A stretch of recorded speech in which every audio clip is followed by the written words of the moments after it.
সকাল ৬টা থেকে ১২টা পর্যন্ত বেডরুম ক্লিনিং, ব্রেকফাস্ট, লাঞ্চ, কাচা ধোয়া, ঘর গোছানো সবটাই একাই করি। রাধে রাধে বন্ধুরা, কেমন আছো তোমরা সবাই? আশা করি ভীষণ ভালো আছো। আমরাও কিন্তু খুব ভালো আছি। আজকে হচ্ছে শুক্রবার, তোমাদের সাথে নিয়ে আজকের ব্লগটা শুরু করছি। সাথে থাকো, আজকের ব্লগটা তোমাদের খুব ভালো লাগবে। আজকে সকালবেলায় উঠে পড়েছি, এই 6টার দিকে উঠেছি। উঠে তারপরে একটু হাত পা ধুলাম, তারপরে ফ্রেশ হয়ে একটু হাঁটাহাঁটি করলাম। মোটামুটি 6:30 থেকে কিন্তু কাজকর্ম শুরু করেছি। আজকে একটু দেরি করে উঠেছি, কারণ আজকে তো স্কুল যাওয়ার নেই।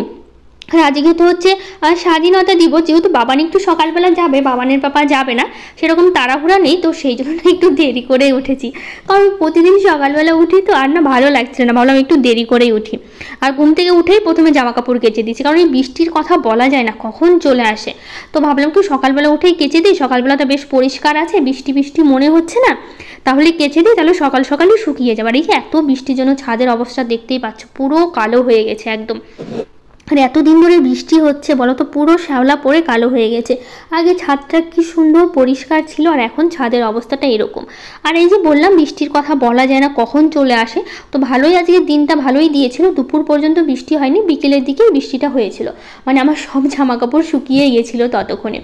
তো আগে সেই জন্যই জামা কাপড়গুলো আগে কাচলাম। তো জামা কাপড়গুলো কেচে চলে এসেছি ঘরে আজকে। তো এসে আগে বেডরুমটা একটু পরিষ্কার করব, পরিষ্কার করে তারপরে যে সকালবেলা একটু জল খাবার করতে হবে।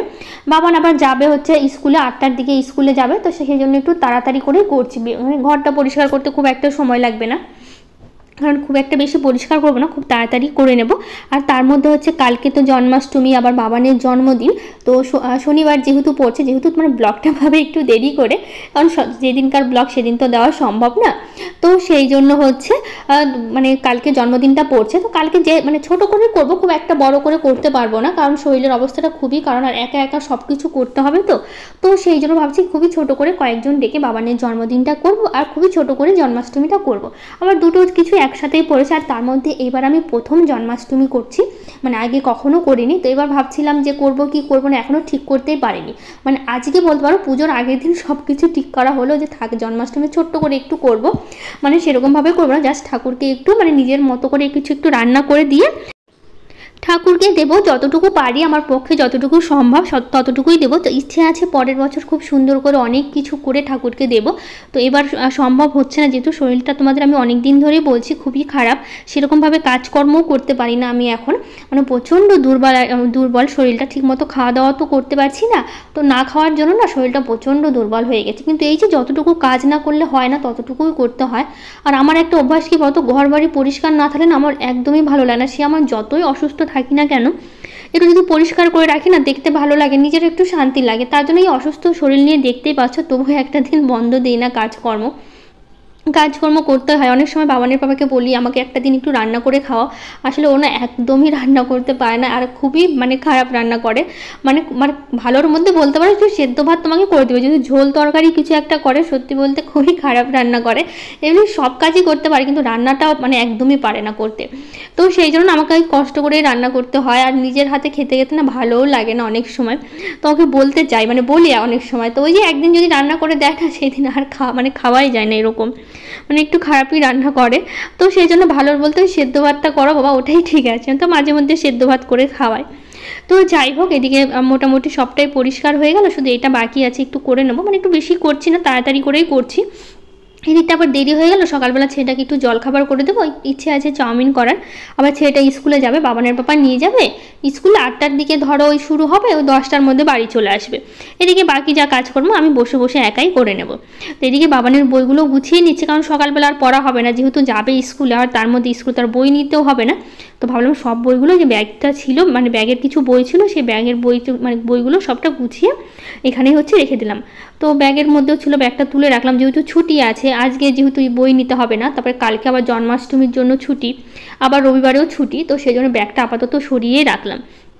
তো যাই হোক, এদিকে আমি হচ্ছে এখন সবটা হচ্ছে মুছে নিচ্ছে, আর এদিকে বাবানের পাপার সাথে কী যে কথা হচ্ছিল কে জানে। তো যাই হোক, এদিকে আলমারিটা বাকি আছে, দরজাটাও মুছে নেব, তাহলেই হয়ে যাবে। তো একটু হালকা পাতলা করে একটু তাড়াতাড়ি করে নিচ্ছি, খুব একটা সময়ও নিচ্ছি না, নইলে এদিকটা আবার হচ্ছে দেরি হয়ে যাচ্ছে। আর তার মধ্যে একটু দেরি করে উঠেছি, তো তার জন্য একটু তাড়াহুড়ো করছি, নইলে আর একটু ধীরে সুস্থে কাজ করলেও অসুবিধা হতো না। তো যাই হোক, এদিকে দরজাটা মুছে নেব, তাহলেই হয়ে যাবে। এদিকে ঘরগুলো একটু মানে কোনার দিকটা একটু ঝুল পড়েছে, ওটা একটু ঝাঁটা দিয়ে ঝেড়ে নেব। ওই যে হচ্ছে কোনার দিকে মানে এই যে সাইডে যে হচ্ছে পিলারটা আছে ওখানে একটু দেখলাম ঝুল পড়েছে, তো সেই জন্য ওই সাইডটা একটু ঝেড়ে নিচ্ছি। ওই যতটুকু মানে তাড়াতাড়ি করে করা সম্ভব অতটুকুই করব, খুব একটা বেশি করব না। তারপরে ঘরগুলো একটু ঝাড় দেবো, তাহলেই হয়ে যাবে। তাড়াতাড়ি করে ঝাড়টা দিয়ে দেবো, দিয়ে তারপরে হচ্ছে জলখাবারটা করবো, নইলে ওইদিকে আবার দেরি হয়ে যাবে বাবানের। তার মধ্যে আজকে আবার অনেক কিছু বাজারও আছে। বাবানের পাপা মানে সকালবেলা বাজার করতে কিছুটা বাজার করেছে, মানে পুজো, তারপরে জন্মদিনের তো একটু হলে ছোটো করেও করলেও তো অনেক কিছুই লাগে, তাই না? সেই তো সব জিনিসই লাগবে, শুধু পরিমাণে কম লাগবে, তো নিতে তো সব কিছুই হবে। তো সেটা নিয়ে বাবানের পাপার সাথে অনেকক্ষণ বসে মানে লিখালিখি হলো দুজনে মিলে। মানে এখন না, সেই দুপুরবেলা করেছিলাম লিখালিখি, যে কী কী আনতে হবে, মানে লিখে দিলে ভালো হয়, নাহলে মুখে মুখে বললে না সবসময় তো সবটা মনে থাকে না, অনেক সময় ভুলেও যায়। তো সেই জন্য বাবান লিখছিল, আর আমি আর বাবানের বাবা বসে বসে ভাবছিলাম যে কী কী বাকি আছে, কী কী বাকি আছে। তো টুকিটাকি কিছু বাজার ঘাট মানে করতে হবে আর কি। এমনি তো ডাল ঢাল তো সবই থাকে, আর তার মধ্যে তো জন্মদিন জন্মাষ্টমীর পড়েছে, সব কিছু নিরামিষ করতে হবে, নিরামিষই সব কিছু রান্নাবাড়ি হবে। তো সেই জন্য হচ্ছে সব কিছু নিরামিষই যা যা বাজার লাগে, সবজি টবজি যা যা লাগবে, তেল মশলা তো বাড়িতেই থাকে সব সময়, আর সবজি কয়েকটা জিনিস আনতে হবে, ব্যাস ওইটুকুই আনলেই হয়ে যাবে। তো বলার মধ্যে হচ্ছে একটু আমার মায়ের বাড়িতে বলেছি, আমার কাকিমাদের, তারপরে আমার একটা ননদের বাড়ি আছে, বাবানের পর একটা বন্ধুর বাড়ি আছে, আমার শ্বশুর বাড়ি, ব্যাস এই কজন মিলেই করবো। আর সেরকমভাবে কিছু করবো না, খুবই ছোটো করে করে নেবো এবার বাবানের জন্মদিনটা। তো যাই হোক, এদিকে দেখো ঘরটা ঝাড় দেওয়া হয়ে গেলো, ডাইনিংটা ঝাড় দিলাম। আজকে আর ঘর মুছবো না, ভাবছি কালকে একবারে হচ্ছে মুছে নেবো। তো সেই জন্য শুধু আজকে আপাতত ঘরটাই শুধু ঝাড় দিয়ে রেখে দেবো, মানে ঘরগুলো ডাইনিংটা ঝাড় দিয়ে রেখে দেবো। আর হচ্ছে বাইরেটা হচ্ছে, তো এই যে দেখো বাবান হচ্ছে এদিকে দেখো রেডি হয়ে দাঁড়িয়ে আছে। আমি বলছি দাঁড়াও একটু, আমি তাড়াতাড়ি করে চাউমিনটা করে দেবো, তারপর হচ্ছে খেয়ে বেরিয়ে যাবা।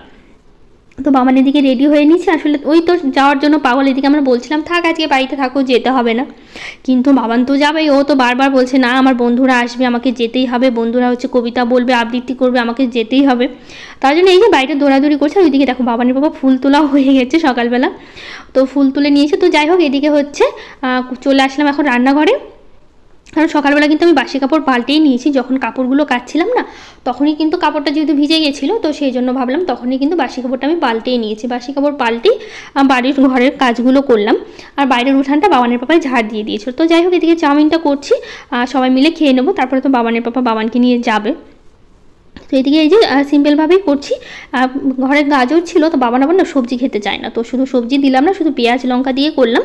আর এখানে চাউমিনটা তো প্রথমে সেদ্ধ করে নিলাম, আর ডিমটা তো ভেজে তুলে নিয়েছি, এর মধ্যে একটু মশলা দেবো, সস দেবো, ব্যাস একদমই হয়ে যাবে, খুব একটা সময় লাগবে না। তো যাই হোক, এদিকে মশলাটা আমি দিয়ে দিলাম, আর একটু নাড়াচাড়া করে এর মধ্যে একটু সসটা দেবো, দিয়ে আর একটু কিছুক্ষণ নাড়াচাড়া করবো, ব্যাস তাহলেই হচ্ছে চাউমিনটা হয়ে যাবে। খেতে কিন্তু ভীষণ ভালো হয়েছিল, সিম্পলের মধ্যে।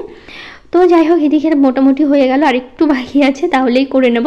আবার দুপুরে রান্নাবাড়ি আছে, তারপরে হচ্ছে বাবানের বাবা বাবানকে নিতে মানে যাবে ওখানে, তখনই আসার সময় মাছ নিয়ে আসবে বললো, এখন 10টার মধ্যে চলেই আসবে, ছুটি হয়ে যাবে তাড়াতাড়ি। তো যাই হোক, এদিকে হয়ে গেল, তারা মানে আগে বাবানকে দিই, ও আগে খাক, খেয়ে দিয়ে তো আবার বেরোবে, তো সেই জন্য ভালো ওকে আগে দিয়ে দিই।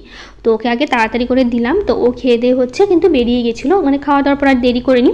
তারপরে খাওয়া দাওয়া শেষ করে আমিও খেলাম, ওইদিকে কটা বাসন ছিল মাজলাম, মেজে তারপরে একটু ভিডিওর কিছুটা মানে ভয়েস দেওয়ার ব্যাপার ছিল, তো আমি বসে বসে ভয়েস দিচ্ছিলাম। ভয়েস দিয়ে তো ভাবলাম তাহলে স্নানটা করেই নিই, যেহেতু বাজার থেকে আসবে রান্না করবো তারপরে। তো এইদিকে দেখো জল ঢালতে ঢালতে তুলসী গাছে বাবান চলে আসলো, এর মধ্যেই চলে আসবে এখনই। তো সেই জন্য পুজো শেষ করতে করতেই তো তারপরে হচ্ছে বাবান হচ্ছে চলে আসলো। তো ওই আমাকে এসে বলছিল যে কী কী দেবে, এই যে দেখো বাবান চলে আসলো। তো এসে আমাকে দেখাচ্ছিল, এই ছোটো একটা কেক দিয়েছে, একটা চকলেট দিয়েছে, তারপরে যে পাপা এটা হচ্ছে কিনে দিয়েছে পতাকাটা, তো সেটা এসে আমাকে দাঁড়িয়ে দাঁড়িয়ে বলছিল। তারপর এখন রান্নাটা করে নেবো। আজকে হচ্ছে ওই শুধু মাছের ঝোল করবো, তো আসার সময় মাছ নিয়ে এসছে, আবার একটু ওলও নিয়ে এসছে, তো বলছে আমাকে ওল দিয়ে হচ্ছে মাছের ঝোলটা করে দাও। তো আমি ঠিক আছে তাহলে আজকে সেরকম মানে একটাই রান্না করবো, শুধু মাছের ঝোল করবো ওল দিয়ে, ব্যাস এটাই হয়ে যাবে। তো এই যে প্রথমে ওলটা আমি কেটে নিচ্ছি, একটু আলুও দেবো এর মধ্যে, আর প্রথমে আলুটা কেটে একটু সেদ্ধ করে নেবো, সেদ্ধ করে নিয়ে তারপরে হচ্ছে রান্নাটা করবো। তো এইদিকে আমি কেটে নিয়ে সেদ্ধটা বসিয়ে দিয়েছি, আর এই যেদিকে ভাতের জলটা বসিয়েছিলাম, তো ভাবলাম হচ্ছে চালটা দিয়ে দিই, তো এদিকে ভাতটাও হবে, ওলটা সেদ্ধ হবে, এদিকে আমি মশলাটা করে নেবো। তো যাই হোক, এদিকে মানে কি বলবো, ভাতটা হোক, ততক্ষণে কয়েকটা দিদিভাইদের কমেন্ট করে নিই। তো রেক্সনে দিদিভাই বলেছে খুব ভালো লাগলো দিদি, মন ঠিক হয়ে যায় তোমার ভিডিও দেখলে। থ্যাংক ইউ দিদিভাই, অনেক ভালোবাসা এত সুন্দর করে বলার জন্য। তো স্বপন কুমার সামন্ত চ্যানেল থেকে বলেছে দিদিভাই তোমার ঠাকুরঘরটা খুব সুন্দর, থ্যাংক ইউ দিদিভাই। বিবিতা বোন বলেছে খুব সুন্দর লাগলো ভিডিওটা দিদিভাই, থ্যাংক ইউ বোন, অনেক ভালোবাসা তোমাকে। আর শারমির ইজি রেসিপি থেকে বলেছে এত সুন্দর করে ঘর গুছিয়ে রাখো, খুব ভালো লাগে। থ্যাংক ইউ দিদিভাই।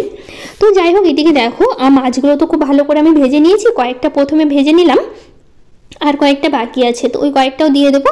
আর যে কটা আছে আজকে রান্না করে নেবো, যেহেতু কালকে তো মাছ খাওয়া হবে না, নিরামিষ আছে, আবার পরের দিন রবিবার দিন আবার মনসা পূজা পড়ছে। আর জানো তো এই মনসা পূজা পড়ছে যেহেতু, সেই জন্য না অনেকেই আসতে পারে না জনপদে। আমার দূরে কয়েকটা ননদ আছে, ওদেরকে যদি বলি না কেউ আসতে পারে না, কারণ হচ্ছে এই যে পরের দিন মনসা পূজা করে। আর মনসা পূজা তো জানো সবার বাড়িতে বাড়িতে হয়, তো সেই জন্য পরের দিন সকালবেলা উঠেই আবার সবাইকে যেতে হয়। আবার এদিকে বাড়িতে পুজো থাকে, যতই রেডি করে আসুক বা সকালবেলা বাড়িতে না থাকলে কেমন হয় পুজোর দিন। তো সেই জন্য অনেকেই আসেন, ধরো কাছে পিঠে যারা থাকে, ধরো যেদিন জন্মদিনের দিন বাড়ি চলে যেতে পারে হয়তো রাতের মধ্যে, তারা একমাত্র জন্মদিনে আসতে পারে। আর দূরে যারা থাকে তারাই কেউ আসতে পারে না ওই পরের দিন মনসা পূজার জন্য। সেই জন্য বললেও না অনেক, আর তার মধ্যে দূরের ননদকে দু একজনকে বলেও ছিলাম, কিন্তু কেউ আসতে পারবে না, বলছে যে পরের দিন মনসা পূজা। প্রতি বছর এরকম হয়, বাবানের জন্মদিনে কেউ আসতে পারে না। তো যাই হোক, এদিকে দেখো ওল আর কচুটা ওল আর আলুটা তো সেদ্ধ করে নিয়েছি, মশলাটা কষিয়ে নিয়েছি। আর পাশে দেখো জলটাও কিন্তু আমি বসিয়ে দিয়েছিলাম, গরম জল দিয়ে দেবো যাতে তাড়াতাড়ি ফুটে ওঠে।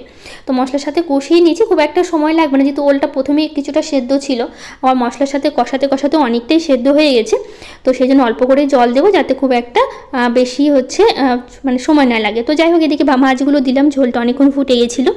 মাছগুলো দিয়ে আরও কিছুক্ষণ ফুটিয়ে নেবো, তাহলে কিন্তু আমার মাছের ঝোলটা একদমই হয়ে যাবে। বেশ ভালো লাগছিলো ওল দিয়ে খেতে, অনেক দিন পরই ওল খেলাম আর ভালোও লাগছিলো। আর বাবানের পাপা বলছিল যে শ্রাবণ মাসে ওল না খেলে নাকি ভাদ্র মাসে খাওয়া যায় না, তো সেই জন্য হচ্ছে ওলটা আর কি খাওয়া, আর কি আরও বাবানের পাপা নিয়েও এসেছিলো। তো যাই হোক, এদিকে আমার রান্নাবাড়ি একদমই কমপ্লিট হয়ে গেছে।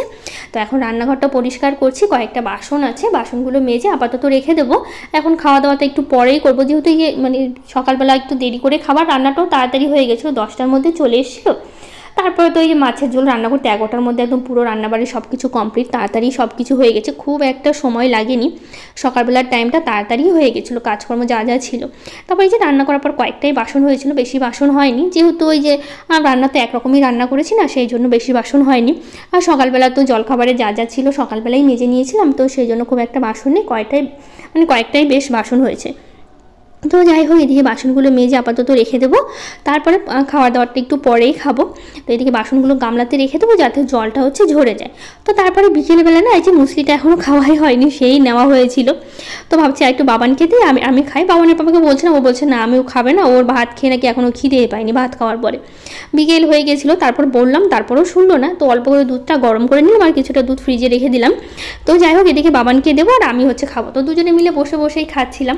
আর এদিকে বাবানের পাপা আমার এখান থেকে একটু খেলো, 2-3 বার চামচ দিয়ে মুখে খেয়ে বলছে না আমার একদমই খিদে পায়নি, আমি এখন খাবো না, পরে আমি খাবো। তো সেই জন্য ওকে আর জোর করলাম না। তো যাই হোক, এদিকে জামা কাপড়গুলো শুকিয়ে গেছিলো, জামা কাপড়গুলো আনার কিছুক্ষণ পর খুবই বৃষ্টি হয়েছে, জানো এত বৃষ্টি হয়েছে কি বলবো। ভাগ্যিস সারাটা দিন বৃষ্টি দেয়নি, নইলে আমার জামা কাপড়গুলো একদমই শুকোতো না। তো একদম ভালো রোদ দিয়েছিল, সারাদিনে বেশ শুকিয়ে গেছিলো। আর কালকে না জানো তো কী হয়, এমনিতেই কালকে জন্মাষ্টমী, বাবানের জন্মদিন। জন্মদিনে না বাবানের প্রত্যেকটা বছর না বৃষ্টি হয়, তো সেই জন্য দেখা যাক কালকে আর কাচার জন্য কিছু রাখিনি। আর তার মধ্যে কালকে একটু সকালবেলা থেকে একটু ব্যস্তই থাকবো, পুজো রান্নাবাড়ি সব কিছু নিয়ে। তো কালকে একদমই কাচাকাচি আর ধোয়ার এগুলো গোছানোর একদমই সময় পাবো না। তো ভাবলাম কি আজকে সব জামা কাপড়গুলো গুছিয়ে রাখি, কালকে তো সময় হবে না, যতই হোক এই যতটুকুই আয়োজন করি না কেন ওটার পিছনে তো অনেকটা সময় লাগে, তাই না? আর একা একা করতে তো সময় লাগে। তারপরও মাকে বলেছি একটু তাড়াতাড়ি আসার জন্য, যাতে সাথে সাথে একটু করে দেয়। তো মা বলেছে তাড়াতাড়ি আসার চেষ্টা করবো, কারণ বাড়িতেও তো কাজকর্ম থাকে, তাই না? আর গ্রামের সাইডে তো প্রচুর কাজকর্ম থাকে জানোই তোমরা।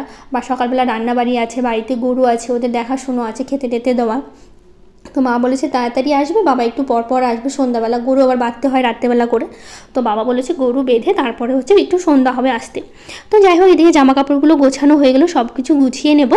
তো মধুশ্রী দিদিভাই বলেছে মশলা ওটস একটু কাঁচা লঙ্কা আর লঙ্কার গুঁড়ো এক্সট্রা করে অ্যাড করে নিতে পারো, তাহলে মিষ্টি লাগবে না। তো থ্যাংক ইউ দিদিভাই বলার জন্য। আমি এটাকে একদিন কাঁচা লঙ্কা দিয়ে করেছিলাম, তো এরপরে দেখি আরেকদিন করে খেতে হবে, কিন্তু খুবই মিষ্টি লাগছিল।